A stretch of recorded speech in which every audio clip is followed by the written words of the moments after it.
Hope everyone's feeling good, feeling great. Thank you for joining us today. As you may or may not notice, we have a special guest here today. His name is Issacar. I'm excited. I am curious to know so much more about you.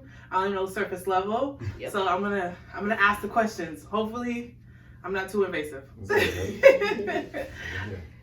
With all of our guests, we ask that they share like one or two things that's not tied to their like job, right? Because I think a lot of people, their identity is what they do for work, and like that's not realistic. Like I want to know you, like what's a hobby? So basically, like things that you like to do outside of work that you enjoy, aside like not just hobbies too, but just things that you do in your spare time when you have the time to enjoy them.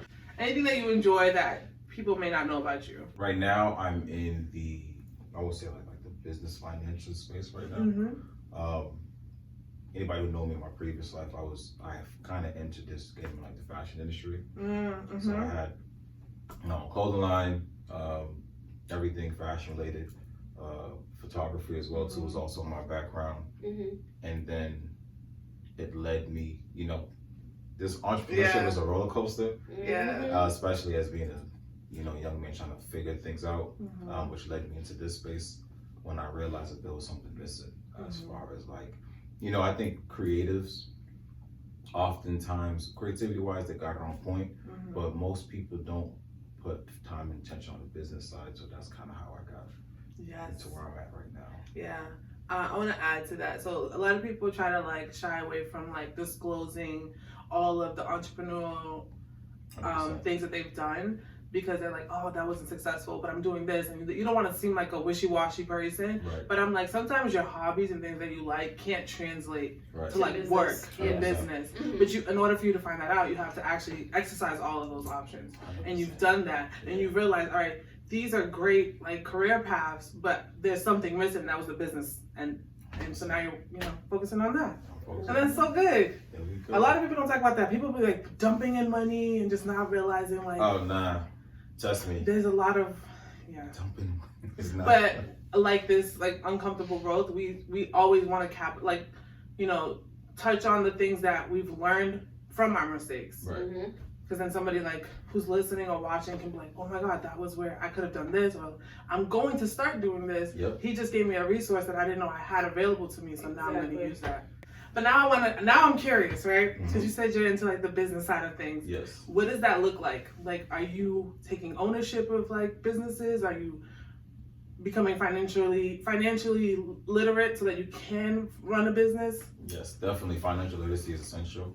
You know that that's like the topic, but no one's really fully diving into it. It's only topic because it's popular on social media. Yes. But like I said, like through my roller coaster, one of the things that I always ran into was finances. It's like, where like, especially for me, like I'm a hustler. So if I find something, I'm gonna make it happen. Yeah.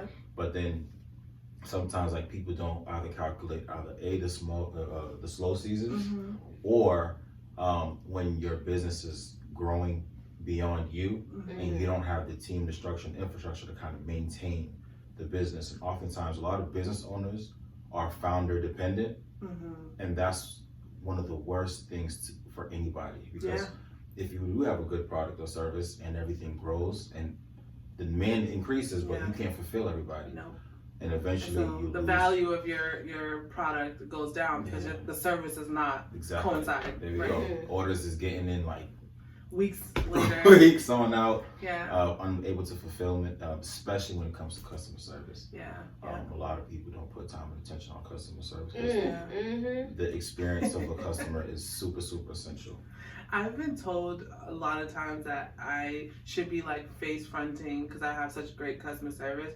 I really don't like people. I really don't. But I know what good customer service looks like, and I'm okay with giving that. And I don't understand like what's the disconnect with people needing to perfect their customer service, probably know it because they're seeing the feedback, but not providing that, like especially because it's a big topic. Like Peggy and I have had this conversation about the Black experience when it comes to customer service. So Black businesses not providing, I guess, the best customer service.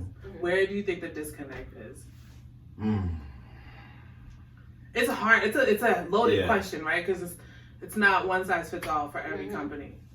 the major two disconnects that we have seen and I have seen in my personal experience is boiled down to, like I said, there's a few things, but the main two things is, one, most people are running a business blindly, right? So like no one has no aid. No one's showing them the game, or no one has anybody in their corner. Yeah. But oftentimes it's because nobody's putting the capital up to find those individuals to guide them. You need to, like I tell people this now, no matter what industry you're in, if you want to excel at the highest level, pay someone to show you the ropes. Like someone who's doing the thing that you're trying to do, who's excelling at a high level, and learn from them. It's the cliche saying, you gotta spend money to make money. Like that's the real thing. You really have to spend money to make money. And that's it's really, it should be invest your money so that you can make more money. It is, and that's one of the biggest disconnects. And I know this now more than ever because I talk to hundreds of people a week. Like, and it's like, we know what they're looking for, we know what they want because they're telling us what they're looking for. But the moment it's time to make that investment, there's resistance. And people don't realize, like, because of that, you will, 4 or 5 years from now, you're going to remain in that same exact space. Exactly. If not worse. Because you don't want to put the capital in. I work for a really big real estate commercial space, and I'm always listening to that conversation. And every time we have meetings, we'll talk about 10 years plus. We're not talking about right now. We talk about today, 10 years ago. You have to. And so, and they're always like talking about networking, and I'm not a social butterfly. Like, there's all these events that we go to, and I select which one I want to go to. But networking is massive because that's where you can find investors. That will help you fund your shit. Like, it's true. Insane. And I'm like, yo, there's like, we have competitors that we still have relationships with. There are legitimate competitors, but we have relationships with them. I'm like, how does that make sense? Like, you are fucking my shit up, but not really, because it's like, yo, I have this client who needs space. We don't have any space. Do you have space? I'm helping you. I like that you brought that up, because you know what I've noticed? Not throwing shade out here. You know when this gets aired, like, oh, she being funny. No, I'm being real with what I've seen so far. I'm not an event business person. My business partner is. And as you can see, the space you're sitting in is part of the venue that we've invested in, right? Shout out to you. Thank you. But my thing I've noticed, and she warned me, she's like, be very careful because this event industry, a lot of people are very shady. And this is not my industry. I just sell natural products. My customer service is not front facing. It's literally people place an order, I process the order, I ship it out. There you go. And then if I do patties, the only time they front facing is when they have to pick it up or I have to drop it off. I noticed here, and like so far what I've seen in the event industry, and someone had brought it up, and I think I shared it on my page too. This woman on this podcast, I don't know what podcast it was. She said Boston is very cliquey. Like there's a lot of cliquey groups I've seen that, and stuff. And it's like, yo, you said how massive the networking stuff that you've been to, and even though they're competitors, they're willing to work with each other and help someone out because a client needs something. And I'm not saying that it may not happen, but I noticed in our Black community, it's like people always feel like, oh, if she takes my customer, she's stepping on my toes. I didn't take your customer. I'm providing something that you cannot provide. What's wrong with you just trading off? Maybe I have a client or a customer that wants to book me, but I can't provide that thing that they're looking for. I can strongly suggest another venue because who knows, me offering that could be a blessing for me or whatever. You know what I mean? Not all customers are great. Not all money is good money, like we always know. 100%. Like some customers, I've noticed, like, thank God we didn't book them because it would have been a headache, honestly. Maybe it was a blessing in disguise that client didn't book with us, and that's fine. And there's people who book with us, we have a great time. So I noticed that a lot in the event business, like people do shady stuff. Like they'll come drop off stuff and then they'll talk to you about other event planners or whatever, and you know me, I don't know these people. I'm like, oh, okay, that sucks, damn. And then it's like, I'm not adding on to that because next thing you know, they're gonna hear, oh, Peggy said this. I'm like, I don't know. You can add on to it by saying, like, you know, everyone's going through something. Like, I always have these conversations with my clients. I always like when they're complaining about somebody, and I'm like, you know, unfortunately, we're all going through something. Maybe it was just a bad day, and so that's unfortunately who you experienced. But I think you should give that person a second chance. So. Yeah, and my thing too is like every business has their bad days. 100%. I have gone through, I mean, granted, I haven't eaten at these places in a minute, but I've gone through a Burger King drive-thru and the order You I are placed. unforgiving. No. They messed up and I'll be pissed off. I'm like, damn. But I've driven off. I'm like, whatever. But guess what? A few months later, I'll go back, right, and order something else. But our own people, we do one fuck up. They're like, this is why I don't support. But I'm like, y'all don't say that about Burger King or McDonald's. 100%. Y'all still go back and get them nasty ass burgers. Because we already understand the expectations of those places. It's trash. It's not high level customer service because we're getting poor food for a fraction of the cost. It's filling, but it might, it's not good food. Now, if you're going to Mastro's and Del Fresco's, motherfucker, I am paying for this food. It comes with customer service. That's fine. I understand that customer service, but if there is a fuck up, and the person that's providing this service for you is very, forgiving, like they realize where they mess up and try to accommodate and make it better, I don't see, me personally, this is my point of view, the need to be rude or nasty to them and having to go on Yelp. Like, if they're like really disgusting customer service and they're brushing you off like it's nothing, yes, file a complaint. Report them to the Better Business Bureau if you have to. Do all that if you have to, because your money that you're putting into business, people feel threat. Black people, our money is power. We put trillions of dollars into these big businesses. Like, can you imagine what we can do to our own small businesses? And I get it. Some people, they're in it for the money. That I feel like that's another point too. The reason why sometimes they don't do well with customer service. I feel like I feel as though certain businesses, you can tell this is their passion. They love doing this shit. So if there is a fuck up, they're gonna make it right. But there's other people that's only strictly in it for the money. But so when you try to criticize them or critique them, like, yo, this is what you can do better, they get pissed. Like, what's that food critic that went to Milk and Honey? Oh, Keith Lee. He is, I wouldn't say a nobody. He's someone who generally likes food, and he will go around and just try people's food. And he gave a review, and the owner of that company called him autistic. Call him autistic, like, really? Like, doing the outrageous thing, instead of seeing where you went wrong and trying to improve. Like, Candy, he went to Old Lady Gang's restaurant, didn't get what he was looking for, and he gave his review. She didn't, like, cuss him out and do anything. She's like, unfortunately, we don't do takeouts on the weekends because it's overwhelming for our kitchen staff.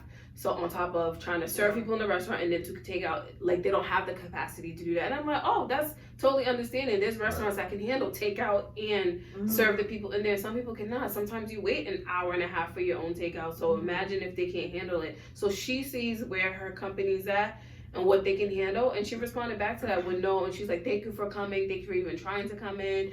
I apologize that you didn't get the experience you were looking for. That's how you get someone to come back, you know what I mean? Not, oh, I don't give a fuck, and that's why I still make money. I don't listen to autistic people. I was blown away. It was nasty. I mean, he could just clearly tell he was offended. Some people cannot take critical. Yeah, you can't be in that industry then if you can't take criticism. And I get it, when a business is your baby, it may hurt your heart. There are times when I'll make products or make something and I'll send it to Jeff and I'm like, what do you think about this before I like publish it? She's like, no, that looks trash. Like, that label is trash. She's like, I know how you feel about your. I'm like, no. Like, I won't feel bad. I'm like, damn, I need to go back to the drawing board and fix it. Like, I won't get offended because I'd rather fix it before people see it. And I think you don't get offended because anything I tell you is not malicious, right? Like, I want to see your company grow, and I know, like, as a customer, what I'm looking for, or what I look at, and so I'm offering that suggestion.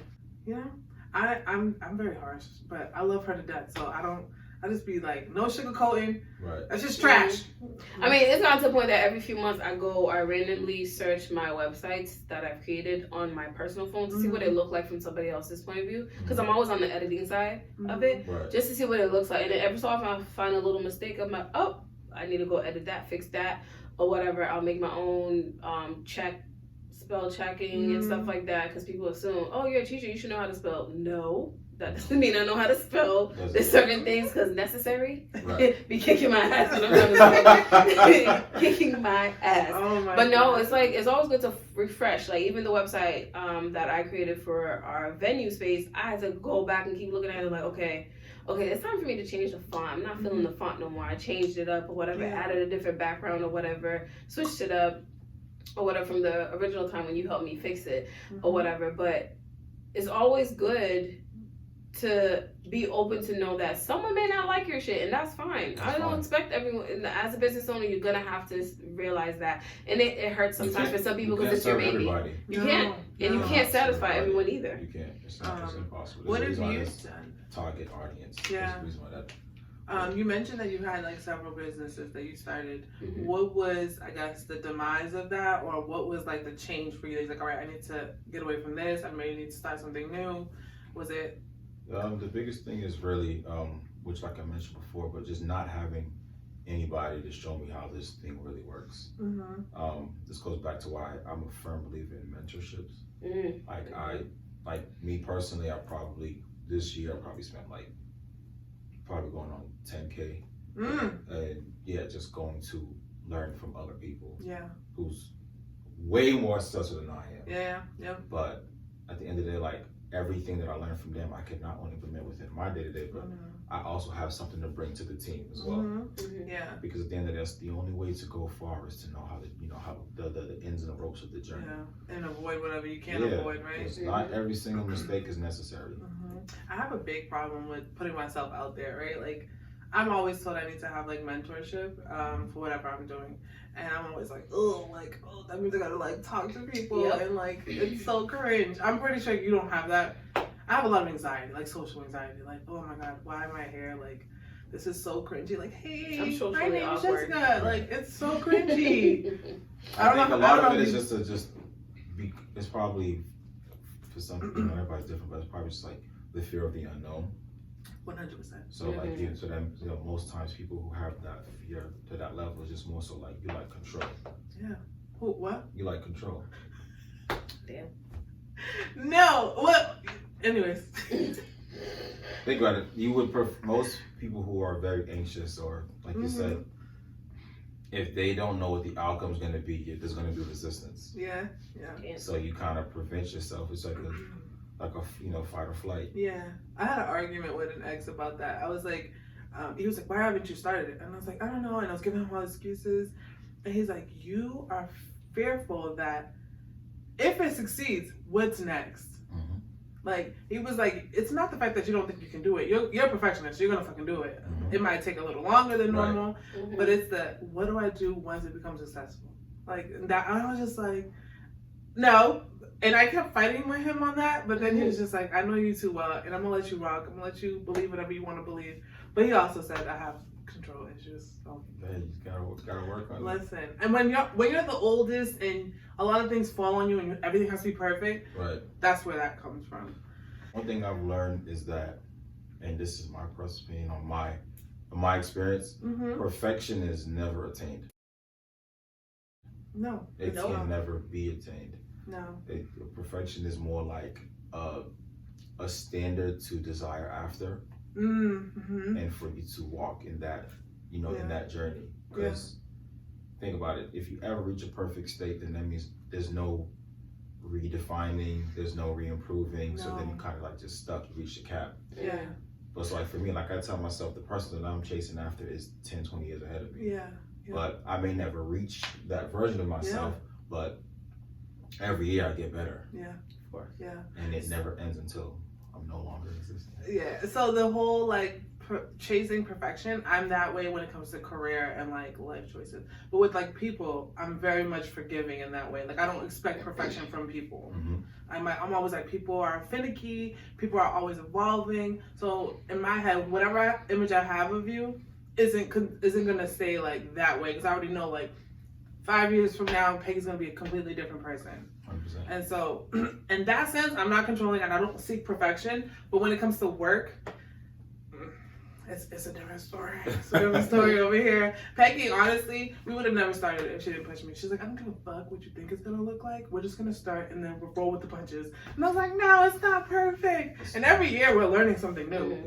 Every year we have a new battle. Every year we getting sucker punched because like, oh damn, like you couldn't get me 5 years to do this. 5 years ago to do this. I wasn't gonna do this. This is random.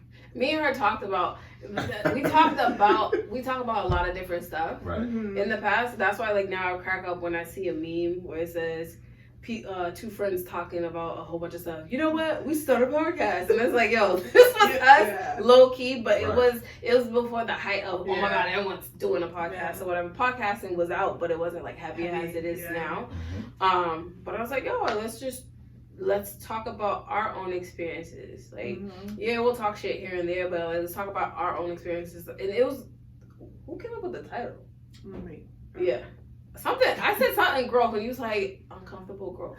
No, we had okay, I'm gonna tell you exactly how this conversation went. Which is a good name. Thank you. She first wanted to talk because she's heavily knowledge in history. Like, there's nothing that this girl don't fucking know that. When I bring something up, she's like, oh my god, I read something like from 1820, and I'm like, what the fuck? Like, how does your brain even function that like far? But it was kind of revolved around like politics. I think you wanted to kind of go in that direction and like how history affects politics. Right.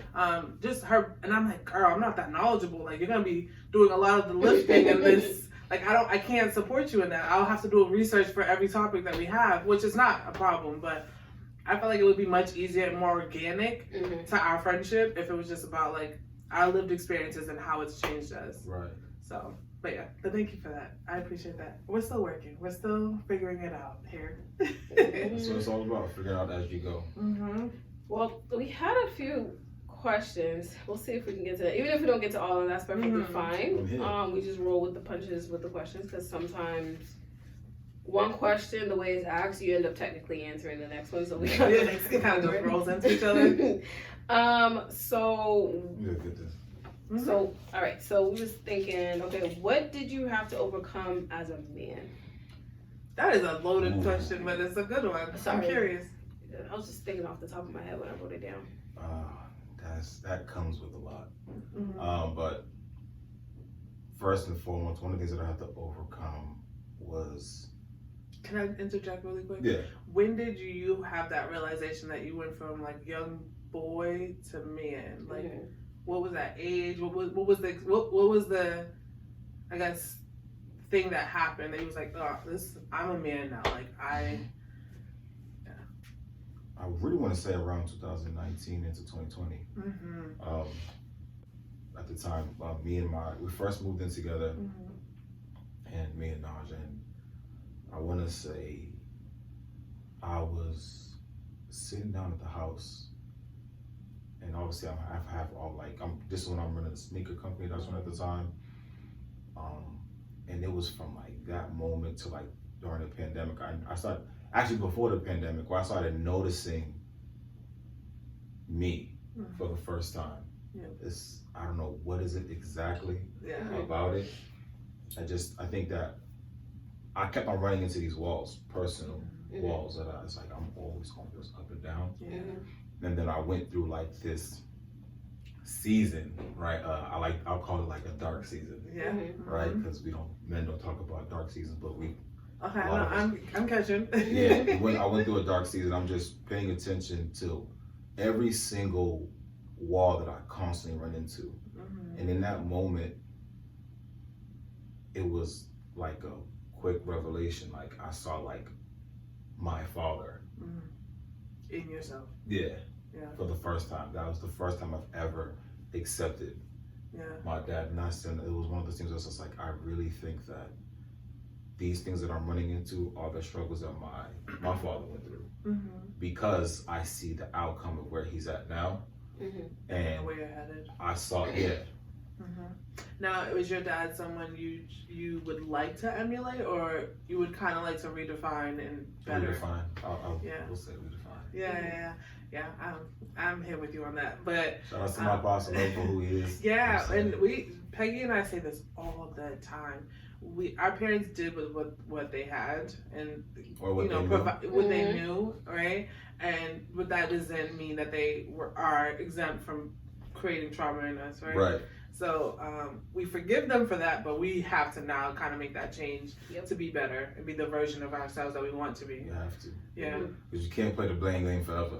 Yeah, it gets to that point when you become an adult. Like, how long you gonna keep blaming your mommy and daddy? Yeah. You are 40 now. You are 40. Get it together. You can't, especially as men, we can't afford to play the blame game. It don't work like that. The world is not as forgiving. Nope. For us, so we. There's a lot of expectations for men. I think especially for black men. Yeah. Specifically. It's double down for the black men, honestly. And I would never want to pretend like I understand because I don't. You know, I can never, because men don't share. So where would my understanding come from, really? But I'm just happy that I see men having community. Yeah. You know, talking about the difficult conversations that we try to avoid, and I'm just happy that you got to that point because. It was essential for my development because, like I said, like if I remained in a space where I constantly blame my father and I didn't give myself enough time to pay attention to his journey, his story, look at myself, I probably would have been in the same space, if not worse. And that was what, it's 3 or 4 years, right? Yeah. This was like, because you really, it's a. I know oftentimes, especially in our community, like when we have issues, like pop issues, the moment somebody says you just like your pops or whatever the case is, just automatic, like, oh, this war. Yeah. Right? And that creates a wall or like a barrier. So like now, like, because obviously for the person who's communicating that, it's coming from like a negative perspective. So you're gonna be like, oh no, I ain't nothing like me. It's like automatically like on defensive mode. I'm nothing like him. Right? And then if you have that mentality, then you'll never see how those similarities you carry, especially the ones that you should get let go favorable, of, is what's gonna lead you to being exactly like, or if not worse. And I think the older you get, the harder it is to kind of reverse that, right? Like, part of it is genetics. As much as you try to like, yo, I am moving away from how they say, like, as you get older, especially for women, you get more and more like your mother. And I started low-key noticing certain things about my mom that used to annoy me, and I'm like, yo, I'm doing the same thing she's doing. I'm saying that stuff is annoying, and it's like certain things you do have the responsibility to change, obviously, so you don't create harm for 100%. Yourself or people around you, especially children if you have kids, or if you plan on having kids or whatever. But part of it, unfortunately, is genetics. It's like, damn, like you can't even get rid of that if you don't think to. You can change genetics? I feel like I don't know if it was you I was talking to, I don't know who I was talking to, but I was like, yo, it trips me out every single time when like 5-6 years ago I didn't really notice or not care to know, I wasn't knowledgeable about the fact that trauma can be passed down through our genetic, like the whole slavery thing, and a lot of things we even do women who are depressed during pregnancy, and how like we do things like we kiki about it now as black people, but it's like, yo, this is what our ancestors did to protect themselves, and unfortunately we're able to laugh about it, but it's like we couldn't laugh about it. Like the thing that I saw somewhere, someone said like, my coworker, she's an English teacher, she gave me the terminology for it too. Like, you know how typically when we're laughing as a group, we tend to run away? Like we run away from the group and then we come back together. There's a terminology about that because it had to do with, yet again, slavery. Like the master couldn't know that you were having such a good time because it was frowned upon to have a good time as a as a slave, an enslaved person. And it's like, yo, everything has to do with, like, god damn it, like my ancestors couldn't do nothing. And now when you think about it, it's like, damn, because of slavery, we had to do that, and now it's been passed on for so long, we don't realize like, oh, this is a normal thing that had to be done for protection, and it's been in us, but we just do it. It's in our DNA. Like, oh, when we laugh in the group, we slap each other and we disperse, and then we come back together. Like, why do we do that? And it's like funny, but it's like, damn, I didn't know like that has been passed on to us. So certain things I feel like we can heal. From it. I truly believe that, because you said you had this realization, and it's like, if I don't make these changes, I can become like this person, if not worse. Right. Like, I feel like some people haven't come to the realization yet, or they have, but they're scared to be like, I have to take accountability. Some people have a fear of accountability, which is a lot of people do. Me. I tell people, you know, that's one, you know, there's always like these what is the key to success? And say all this. A lot of this stuff is baloney, but there are a lot of truths to it. Like I know for sure, one key to success at the highest level in any avenue in life is accountability. You have to be accountable for you, because no one is responsible for the actions that you do. Like at the end of the day, like I think people forget that like we're all our own being, and our decisions are only made or not made by us. So if you make a decision, it comes with a consequence, or the benefit. If you don't make a decision, it could come with the consequence or the benefit. That's also true. All decision is only made by the individual. 100%. And you bringing up this, it makes me realize, like, yo, you know how many? I'm so sorry. Rude. You know how many decisions we have made or decisions we haven't made that have spared us from certain things 100%. Or things that we could have done and probably could have gotten farther, but fear 100%. have. Because it crossed my mind, and I know some people like, you can't think about the past because it's already happened. I'm like, I'm well aware of that, but I like to think about it in the sense of retrospect. Like, oh damn, like I probably could have gotten farther if I did make this decision, but would I have been happy? You know what I mean? Would I have the where I'm content at now? Would I have been content then if I made that other decision? Like you said, there's consequences, there's benefits to whatever decision we make or don't make, and it's good to think about it. I think about my past in a sense of nostalgia, but also retrospect. Like, damn, like I dodged a bullet because I didn't do that. Not because it's like I'm drowning myself in memories and creating depression. It's just like I like to think about the past sometimes just to see, like, damn, I've come so far. Right. You like to reflect on that. Yeah, reflecting. Some people say, oh, you shouldn't be thinking about the past. Like, what does it do? I'm like, you should sometimes. Yeah, you definitely got to give yourself space and time to reflect. Yeah. I think it's essential, because sometimes you need to be reminded of where you came from. Yep. Yeah. And sometimes you let the past remind you of where you're going. Yes. What is it that you're escaping from? What was one, if you don't mind sharing, because it's a little invasive. Not a lie. What was the thing that happened that you were like, oh, this is like my dad, and I need to kind of stay away from this or change this? Mad stuff. No. Everything. Yeah. For example, like I got into a point where I realized, like, my dad and how he functions, operates on a day to day. Yeah. And I was always, not always. Of course, like this. I was like, why you? And then it's just like, when I started going through certain things, it's like I hit the same walls, and I realized this is wall that I constantly hit. It's the same wall that he hit. And then I saw where I went mentally, of the things that I constantly kept running into. I was like, I'm curious to know if he went through the same exact thing.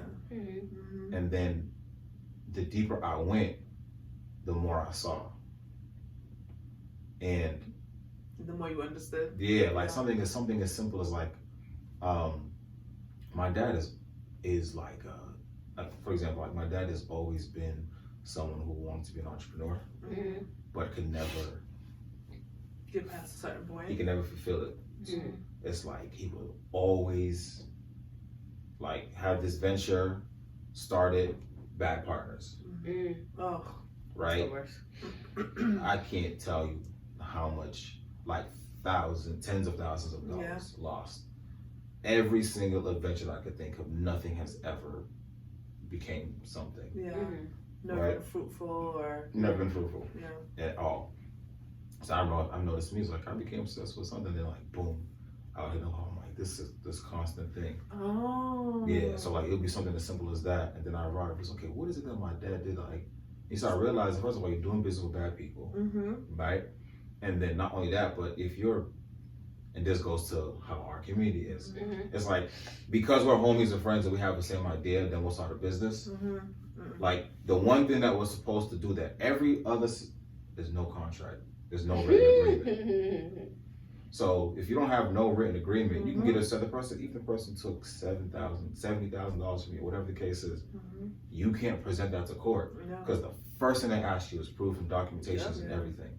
That's how America functions, right? Proof and documentation. Especially if you're gonna bring it to court. Yeah. I had to tell someone, I'm like, even in the court of law, if someone texts you something and you say yes to it, that's still an agreement. They can still use text messages, emails, anything in writing, some form of writing that you can print out and give to them. That's evidence. Now, word of mouth does not work. Listen, unless they can record you. Because anybody can switch up at any given moment, and if there's no written document, then it's kind of. I'm really big on contract when it comes to all my businesses. Like even for like my food stuff, when I do patties, I'm like, just so you're aware, this is how I function. There's no refunds on this. Please be aware of your allergies because I'm not responsible if you're allergic to something. I let you know what's in it. If you want to know full details, I'll share it or whatever. I'm very particular because I've watched too many documentaries, too many docuseries, too many court case stuff like randomly where it's like, oh, that could have been avoided to an extent if you know, and like you said, sometimes just because you're friends with people doesn't mean you can do business with. Certain people are just not business oriented at all. Like they're good for a good time. Like, yeah, let's go hang out, let's go to this, let's go. Some people are not made for business, and that's okay. Like not all your friends or family members too. People think because you're family, you can do business with them. No, there's some people that are just, you're better off doing business with a complete stranger than to do it with somebody you know. To an extent, and it's not always true. But some people, you got friends that you can really do business with, and it can work out great. And if you have to dissolve the company and end it amicably, so be that. So be that. Because at the end of it, it boils down to you got to protect the relationship. Yep. You have to, because sometimes a lot of, as you guys probably see in your experience, lots of friendships have ended because of business. Yep. Listen, let me tell you something. Tell you something, right? I had this whole conversation this past week about. So there's another popular podcast that kind of has our theme or something. Conveniently enough. But anyways, they are no longer friends, and they no longer have that podcast. Supposedly they went to therapy together. It didn't work out. They just couldn't get on to like the same page. They have 20 years of friendship gone because they just couldn't get it together for the podcast. And it ended up being just business strictly for them. And so I always say, use your discernment to know what your capabilities of your friends are. Like I'm nowhere near like business savvy like that. She has that. She understands like what to go, what to do, where to go. I'm on the creative end. I'm like, all right, this is gonna look good. This is gonna sound good. Like that's where I'm strong at, and she lets me lead in that. And so if you don't have discernment, it's not gonna work. Yep. You gotta have a good sense of awareness. You know, and that's one of the things that I learned as well too, and how to have a good sense of awareness. Like when I noticed that, like for example, like one of my weaknesses, I could only do certain things within a short time frame. And then it's like if I try to give myself, everything is crashing. Everything is crashing. Are you a procrastinator? I don't think. I would say I think it depends, but yes, I can be very. I could put off certain things. Yeah. So it's like if I don't make a decision right then and there, I may not get it done. No. So like that's like for example, like my team needed me to put my EODs in, you know, my end of the day reports because I'm performing, but it's like we need to track everything. Yeah. So then when I realized that, you know what, because of this new awareness that I have of myself, what I did is I hired a virtual assistant. I was like, I'm delegating all of this tasks so that he could take care of. Because if he doesn't, then it's not going to get done. Because I just move. I'm just on the go. Yeah, like your main goal is probably like growing the business, but not necessarily put documentation. Give me one of those. Yeah, there's certain small tedious, and I learned that because of my discoveries. Like like for instance, now this will get a little personal, but I recently accepted, I won't say 3.5 years ago, with this. Hate labels, but it is what it is. Like what this whole ADHD really thing is. The pandemic made it more perfect for me to pay attention to because, like I said, 2019, I started noticing like how my day-to-days, all the things that I ran into. And I was like, yeah, I want to know if my dad had this, but because it's not a conversation. Yeah, it's not a conversation. Asian culture, they're gonna look at you like. Yeah, it's like teachers are telling me all these things. I'm like, yeah, he's just so smart, but he can't focus. He's always all over the place. Very creative. Yeah. But because they bring this up to my mom, then what? I already know that conversation was crazy. You're not sick. You're fine. And I'm like, they're not saying I'm sick. It don't mean you're sick. It just means you can't focus. I can focus. We are really good at hyperfocus. Yeah. It's just that we cannot focus on them we're not interested in. Okay. Yeah. So you start jumping off the wall and stuff. They so quick to say, this look. They think you're just being a bad kid. No, they're not really a bad kid. I was known for the kid who's always moving, fidgeting, jumping. So they just thought that I was a kid, like, white boy, you know, but. That's how they be saying That's this. what they all call me. It's like, but in reality, it's because I just can't. Imagine how much you would benefit had they like accepted it or like encouraged to like, take on whatever medical assistance that you could have taken to help you in school, right? Like a lot of kids suffer in school because they don't have the support. Right. So there is no support. No. And like me personally, I'm gonna say like I don't. For some people, it's like medication. I tried it via Adderall. It did not work. If anything, I became more anxious, and I'm not somebody who's anxious like that, or so do I think. And then I tried it. I'm over here like I'm pacing. Like I'll be on a business call talking to a client, and I'm just running back and forth, and I realized, and I used to tell not, yo, babe, I ain't gonna hold you. I need to sit down real quick. And then I'll just because I felt like mine. So yeah.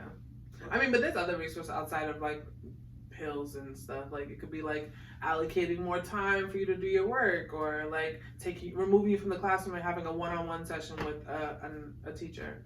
One-on-one sessions was the best. Was the best for me too. Yeah. Well, I didn't realize how really good it was to me until I got kicked out of school for a year. No way. What was you doing for a year? You know what we get caught up in. Wait, was this like high school? Yeah. I Gotcha. Got in trouble. Oh my God. Selling stuff. Oh Jesus. Your parents were left. Oh yeah, it was. You never get the end of that. They call Haiti, Canada, France, Nah, wherever the Haitians be at. See, my mom was trying to hide everything from because she because she went to church for folks to find out. Oh yeah. But eventually. Can I just add to this though? Yeah, for sure. People from like Cape Verde, Haiti, whatever, when their kids fucking up, it's a reflection of the parents. So that's why they don't want to disclose it. Like, oh, people are gonna say I'm not a good parent, or I don't have control of my child. That's why they don't tell them. 100%. Because they do it. I've heard my mom like, girl, she ain't got no control of that kid. Like I've heard my mom say it. So like she will never disclose when we're fucking up, because then people are gonna be like, well, she ain't got control of her kids. Yeah. So and Haitians are very, or anybody in the Caribbean, I think, is like very prideful because they're more concerned about what people may think, image and stuff like that. I'm like, they're amazing parents out here, and the kids just be doing whatever the hell they want. I mean, you gotta understand that kid is not you. They're a whole entity, different individual. Yes, you birthed them. They have your DNA or whatever, but they're their own individual person. They may take up things after you, but unfortunately, it's not you. And then you got shitty parents, and the kid is amazing. I'm like, oh, thank God, God spared you, because it's like, and then unfortunately, you got. I've encountered being an educator. You encounter parents that's like not too savory, and it's like they kind of see where the kid gets it from, and then or you got kids who are total opposite of the environment that they're in. So it's not like you said. Unfortunately, it's not the reflection of the parent. It may be. This is like a 50-50 thing or whatever. It can be sometimes it's not. But a lot of foreign parents, they think like the moment the kid gets in trouble, it's like, oh, the bad parenting. Or Haitians will like to say, it's the friends, it's because of your friends. It's like, no, I made this decision off of me. Like my friends wasn't even aware I was acting up. So what you guys mean? Like my parents were big on that. Like, it's your friends. I'm like, no. For me, like one of the things that I, discovered when I give myself space and time to think, as far as all this stuff that we're talking about, I learned that I think a lot of, especially people who like leave their country, the one thing that I think that they forget is that the moment you leave this country, you have to understand that you're removing your especially if you have a kid outside of that country, the culture is going to change, because you're removing yourself from one place where everybody has this thought process, this level of understanding, this is how everybody operates and things, and then you relocate to a whole other country. Gumbo pot, because it's like a bunch of different people. Right. Here. So like you're trying to keep this way of living, but the influence of this other country, I'm not saying in good and bad, all of that is that opens a window for a possibility of this thing may have an influence on my offspring. So if you're aware of that, this is how you have the right conversations, right? And still show, listen, this is how we operate. This is the way of our family. do the best. This is how we like to maintain ourselves. But you cannot expect everything 100% to be adopted just because you adopted it. Right. Because we're in a whole nother setting. We're gonna have a whole nother way of thinking. Yeah. Not only are they learning the culture, your child is learning as you're learning. So everyone's just. Especially when you put your kids in the school systems. It's like, forget about it over here. How do you set and achieve your goals? Well, the goals that you've had so far that you set, how were you able to achieve them? Yeah. So one of the goals that I had this year is that I was like, I'm going to invest more into myself this year than I have been in the previous years.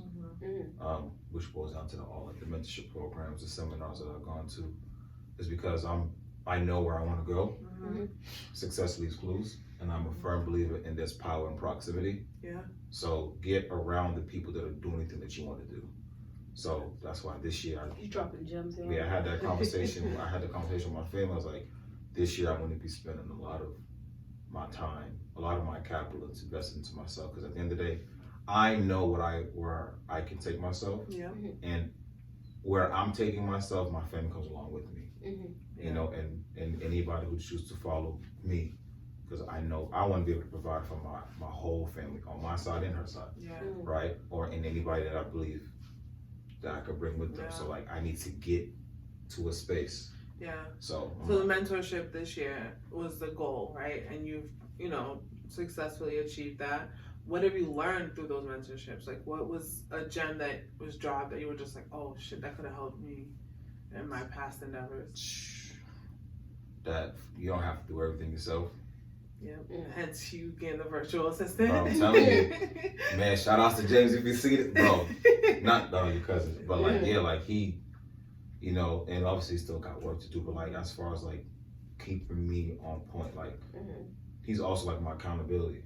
So like I tell him like, listen, I need you to be calling me because maybe she how I think. I was like, I need you to call me at least 15 minutes before my next call. Yeah. That way, if my other call is going longer than it's supposed to, you know when to end it. Yeah, I know when to end it. Now, sometimes, do I go over a little bit? Of course I do, because sometimes the calls don't always go.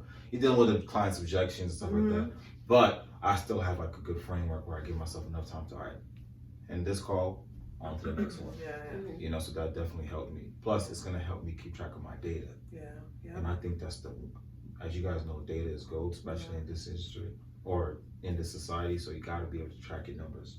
So you wanna know how you're improving, because you can't measure things that you're not calculating. You know what I mean? So like, if I wanna know like, all right, this is how much I closed this year or whatever the case is, like, well, how much more do I need to do to get to this threshold, right? But if I don't have those numbers, those days, then there's nothing. And you can also track like what months of the year are more successful and how you can capitalize on that. There's so much you can do with data. It's amazing. Like, bro, and then like you just think about the years and then the months and like, all right, I need to focus heavily on these 3 months or this quarter. Right.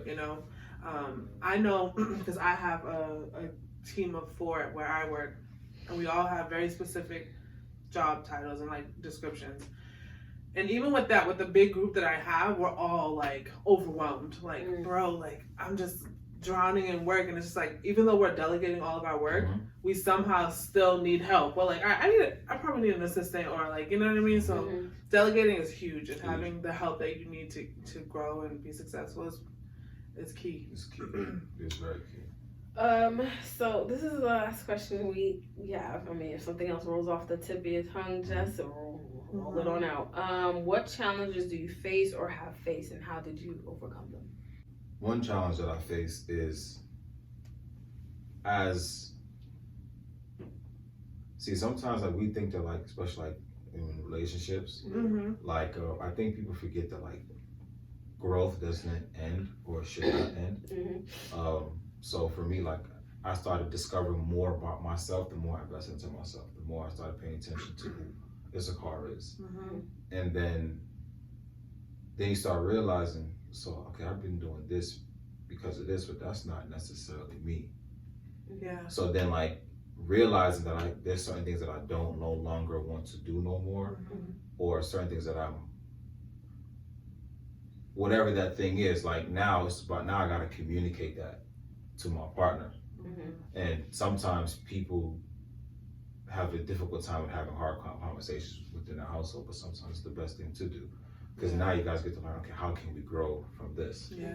You know, there's a list of things that I have, even for myself. Like I said, telling my lady that I'm going to invest more in myself this year, so that we could take this thing to the next level. Right. Right? Was not an easy conversation because that means I'm not going to be in the house as much as as she used to. Yeah. You know, because I went from a season of not working. Yeah. Right. Then I went through a season and I was always up and down. And then I went through a season where I was working from home, right? So like, which was dope because I'm there with my kids. I raise them, I teaching them, taking them on the park, right? And then majority of the cooking and the cleaning was literally done by me because she was out working, for that season. So that's the space that I could provide in that moment, until I found my thing. So then it's just like, now that I found my thing, and this is like the unfortunate, I gotta say first, like I couldn't do the things that I used to do. Meaning like more social? No, like something I couldn't do like within my household. Okay, Like I cook. Right? But when I noticed that I couldn't cook more because a lot of what I got to do takes a lot of my time and energy. Like I'd be on the call, I think about talking to 5-10 people for about an hour and a half. Versus like when I had all this time in the world, I was spending more time with my kids. And then I had to get over the guilty thing because I'm like, dang, like by the time I'm done, like my kids are already asleep. Right? Or like I probably want to give my lady like 20-30 minutes, because sometimes even after I'm done working, my best friend, my partner at the same time, we'll be on a call for like another like hour and a half, think about how can we improve our business, how can we you know what I mean? This is what happened today, like this is how it's going to affect us, like you have to go through the whole thing. You get what I'm trying to say? So sometimes the amount of time that I had available was just not there. Now of course you definitely got to figure out a way to make time for your household. That's the one thing that I'm gonna have to find balance in. How was that transition for your kids though? Like having you always like there and kind of like attentive and available to, I got you for 30 minutes. It was definitely, because now they would ask, and then what the fuck here? But like now my daughter's a little more understanding now. She was upstairs working hard on the phone. I was like, yeah, baby, I was working. The good thing is I love the fact that at least for the first 2.5-3 years, that kind of time frame, they was with me. So and I'd be like videos. Sometimes I would, like the other day I was reminiscing about like the times where they were just matured there with me. But now I like at the end of the day, like they need to see like who daddy is and what does he do. Because I want them to see someone who's working hard to build the future for them. Facts. No, it's absolutely vital because I had a conversation with my friend. She's gonna kill me for this, but she was saying like her daughter's really interested in volleyball, but there's no like athleticism with her. It's just like I'm just here to have a good time. I pay way too much money. I'm spending all my weekends. Like we need to figure something out. And she's like, she got that shit from me, bro. I hate sports. I'm not athletic. I'm lazy as fuck in that aspect. And my daughter's just like, I like the social side of it more than I actually like winning a game or playing the game. And so I was like, I could have just put her in soccer or something and she would have been fine as long as she's being social because she's a social butterfly. But she didn't realize like her daughter's watching her and realizing, oh, sports is not that serious because my mom doesn't really care about that stuff. She's not like athletic in that way. And so she was just like, now she's like, I'm going to gym more. I'm like encouraging my kids to go on walks with me. I'm like, girl, that girl is 15. She don't care. I mean, she's 13. She don't care. She's like, you already fucked it up. I already know you're lazy. Here we are. But it's highly important for your kids to see like what it is to be an adult, like what it is to be responsible, 100%. Be like hardworking. So yeah, no, you're right. You're right. But at least they had that like that time with you. Yeah, because I got it. Because I know eventually, especially for my son, like there's certain conversations that we're gonna have to have. For my daughter, there's some conversations I wouldn't have to have. So I need to become. Do you have that with both you and your girl? Like when you have those conversations, we both need to be on the same page first, and then let's have a conversation with the kid. Oh yeah, we definitely for sure. It took some time to get used to, but now it is. Especially for me, like now I'm realizing. That's why I said like this whole like what being a man is just like a constant Yeah. You're gonna constantly learn things. Mm-hmm. So the more things I'm learning, it's just more like there's like an inner me that's now starting to come back out. It's now starting to come out. That's been hidden for so long. Right. And sometimes that could cause issues and issues. Yeah. It's like, nah, this is how we Yeah. stand, because that needs to get done for the development of any household. Yeah. And it translates back into business as well too. There's certain guidelines, boundaries, certain standards that we have to have for this company in order for us to get to where we need to go. Right. You know, so those things go hand in hand on both. It must be like super hard to even like manage your feelings and emotions in that moment when you're going through it as you're teaching your child to go through it. Yeah. You're kind of probably stuttering, or like not stuttering in the sense of like literal, but like stuttering like it's kind of half step, like, all right, I need to process this first before I can even educate my child on what it is that he needs to learn. It's funny you brought that up, because I saw a meme that says, when you're trying to teach your child how to process their emotions, but you as an adult still trying to work on yours. And I'm like, yo, I don't have kids yet, but sometimes it crossed my mind, like, yo, there's things I'm still trying to figure out. And it's like, I'm going to bring a person into this world. And I'm like, they're asking me questions. I'm like, I don't know. Like, I'm trying to figure out this. Like, you was like, let's figure it out together. Like, I don't know. So it's like, it makes me realize, okay, my parents were trying to figure it out too with me. And, you know, but I tell my parents, you guys struggled, but it was cheaper back then. Gas wasn't damn near $4. A gallon of milk was probably $1. You can't say that. And here's why. Because, like, no matter where the economy goes, the dollar amount is around the same. If you think about it. Because if minimum wage goes up, what happens? Cost of living minimum goes wage up. hasn't even gone up, and cost of living has skyrocketed. Minimum wage has stayed the same. Even like some states. No, federal minimum wage has stayed, and I'm surprised. $7.25, and it's been over 10 years. They have not budged, and some states stay within the federal minimum wage guidelines. For sure, but still, cost of everything outside still is gonna go up regardless. Like, it's almost like everything just grows like this. Let me just give you a perspective. Sometimes things move very at a slower pace, but then eventually it does catch up. I feel like the last 3 years, a lot of companies took advantage of the fact, like, oh, COVID, oh, y'all need this, oh, let me shoot cost of everything else has gone up, we're gonna go up. Some of y'all don't need to go up. They already made so much money up, like Amazon, Jeff Bezos, come on, dude, but whatever. There's always this conversation, but I'm gonna give you a perspective on cost of living. When my mother came here, she had like a factory job. It was paying her $5 an hour. I think it was like $5.25. Her rent for a 3-bedroom apartment was $600. Somebody who's getting paid $7.25 right now, rent is $2,000. That is dramatically different. For one bedroom. For one bedroom. Not even 3. You know, I'm not trying. I don't know all the numbers. I don't know all the statistics. But just comparing that to, I'm like... No, you're not lying. So I have a thing on the wall in the classroom. It shows you throughout the decades what was going on and what was the cost of this. Yeah. And I didn't go as far as the early 1900s. So I can't even compare the 1900s to now, because that's literally over 100 years ago. Right. But just looking at the 2000s, comparing the 90s to the 2000s, seeing how much things skyrocketed, or even like the 60s, and this is what Gen Xers or whatever, a lot of them will say like, oh, if you do this, or if you stop, you know, going to Starbucks, you'll save. Like, the amount of money I spend on Starbucks will never equate to me having enough to buying a home. Yeah. Like, even houses right now, I'm looking, no renovation has been done to the house, and the owner has it on the market for $900,000, and it's giving the wood panel, it's giving 80s vibe, and I'm like, bro, it's 2023, and it's like, let's be real here. Our generation was told, go to school, get a good job, and you'll be fine. We are suffering. You step outside and Apple Pay's already actually, how are you going to pay for this? It's like, bro, what? Oh, I just got a notification that my Apple, I don't know if it's Apple TV. Apple Music just charged me $9.99. Bro, that's the last I had. It's $19. For what? They just sent me a thing that said they went up $19. For Apple Music? I want to say it's Apple Music, so I'm going to click. It doesn't matter. We're getting off on attention. Bro, this is good. That's why I canceled it. Because someone said, why am I paying for Apple Music with an iPhone? It should be free with the iPhone. Right.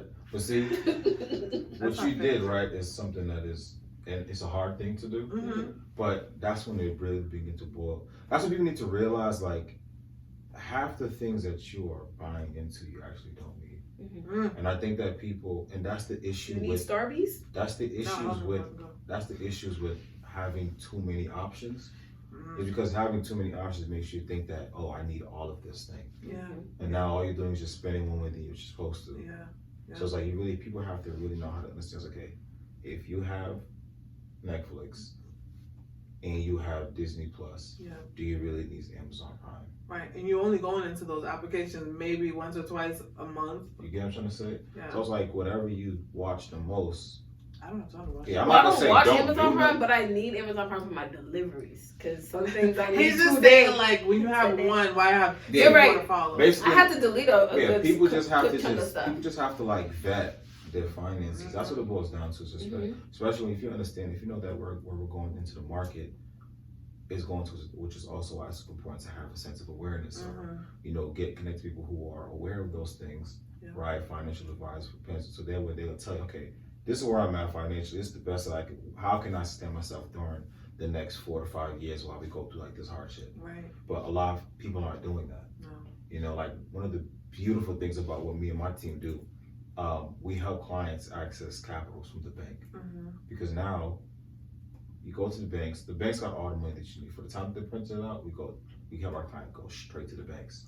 But now when you go to the banks, how to properly set up your personal profile because you're gonna use that as leverage. Right, so now you get into 0% APR for the first 12 to 18 months. You're getting high limit credit cards, right? And you could utilize that to help pay some of your bills off. That's what it should be used for. Yeah. And then whatever's left over, take some of that capital and put into your business. So we have our clients get personal funding and business funding. But the whole person me bringing it up is how it makes life easier. You know what I'm saying? Think about it. Let's say you have like, I don't know, one line of credit, $20,000. I don't know whatever people's paying for rent. You take that card, you pay the year off, right? You pay off of that one card, and let's say it's like 5%, 3%, whatever the number is. The number is significantly smaller than what you'd be paying on a day for, month by month. So now it's a lot more manageable. Your bills are a lot more manageable, and if I heard that when bills are a lot more manageable, there's like this lift is over this headway over your shoulders. Now you can work on planning the next. All you gotta do is pay the bare minimum, and you're fine. Rather than just I'm gonna go buy an expensive handbag, and then it's like. I'm not a splurger in that way. I splurge in other areas, but I'm definitely in this space now where I'm like looking at my finances, looking at my debt to income ratio, and just kind of like evaluating like what do I do to get out of this rut and also and like get more money basically. So it's I'll hold no bars when it comes to food. Peggy, we're going to New York in a couple of days, and she's just like, food. I found this really cool food spot. We have like 10 food spots. We're only gonna be there for 2 days. Dang. But listen, I wanna give her also like if one don't work out, we have another one to go to. Like so when I'm buying stuff, when it's time for me, when I really need certain things, I'll look at something. I'm like, man, I ain't paying $40 for that. But when it's the meal though, like we'll split it, like split the bill, because it's like food. It's like I feel like with food, you can always think back like, yo, that plate we had at that spot, that shit was bomb though. Like no one thinks back like, yo, that $50 shirt I paid, that shit was like. No one thinks it's just a cultural thing if you think about it. Like Cape Verde, if you go to Cape Verde, they don't have jack shit. Like when my family's from, it's very poor, it's very country. Right.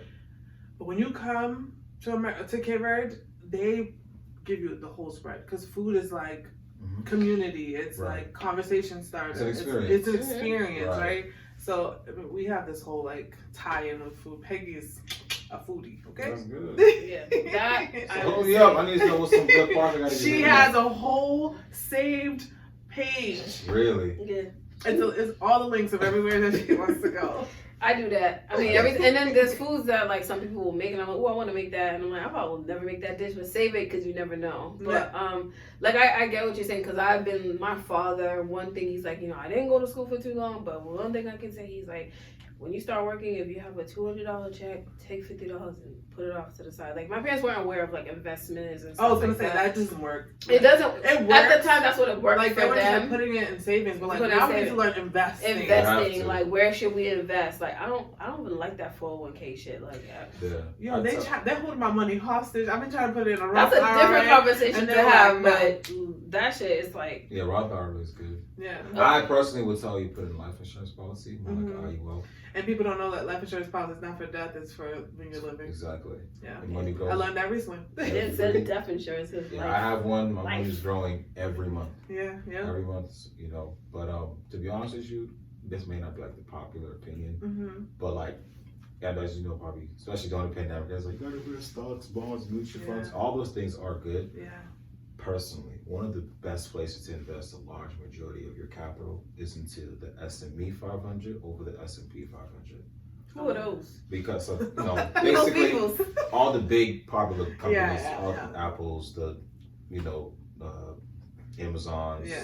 That's S&P. Yeah. And a share like $200. Yeah, but what I'm saying, well, Girl, you spent $200 on food. depending on the company, but me personally, like, the more, on average, Mhm. you're gonna get like a 10% increase annually. Mm. But like when you invest 100% of your capital into yourself, Yeah.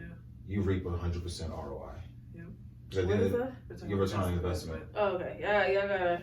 For those people out Yeah, there, for me, yeah. I'm like, what? Like when I've invested into myself, meaning like hard skills, the skills that I required or attain to help me make the money that I make oversees anything else. Yeah. So I always tell people invest into yourself. Mhm. That means educating, like for you ladies, because podcasts, see who's doing podcasts at the highest level, and investing into yourself is hopping into their mentorships, hopping into their programs, learning the ropes, understanding the business side. Because at the end of the day, the better the better you guys become, the better this becomes. The better this becomes, the bigger return. people pay for value. Period. Period. Yeah, absolutely right. That's it. So the more value you can bring to a marketplace, Mhm. I'm telling you, people pay lots of money.